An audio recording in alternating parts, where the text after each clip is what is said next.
ইসরায়েলের সামরিক হামলার জেরে ইরান ভিত্তিক উত্তেজনার মধ্যে জুন মাসে রাশিয়া ও যুক্তরাষ্ট্র থেকে বিপুল পরিমাণে অপরিশোধিত তেল আমদানি করেছে ভারত। বিশ্ববাজারে অস্থিরতা সত্ত্বেও রাশিয়া থেকে দেশটির তেল আমদানির পরিমাণ মধ্যপ্রাচ্যের শীর্ষ দেশগুলোর সম্মিলিত সরবরাহকেও ছাড়িয়ে গেছে। রোববার এক প্রতিবেদনে এ খবর দিয়েছে বার্তা সংস্থা পিটিআই। বিশ্ব বাণিজ্য বিশ্লেষক সংস্থা কেপলারের প্রাথমিক তথ্য অনুযায়ী জুন মাসে ভারতীয় রিফাইনারিগুলো প্রতিদিন ২০ থেকে ২২ লাখ ব্যারেল রাশিয়ার অপরিশোধিত তেল আমদানি করছে, যা গত ২ বছরের মধ্যে সর্বোচ্চ।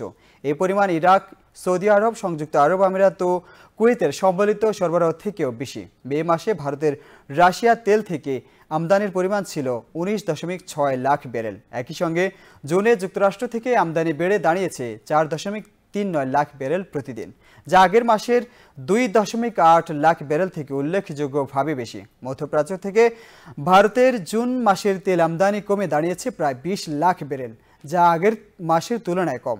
কেপলারের তথ্য বলছে, ইসরায়েল ইরান সংঘাত সরাসরি সরবরাহে প্রভাব ফেলেনি ঠিকই, তবে পরোক্ষ সংকেত উদ্বেগজনক।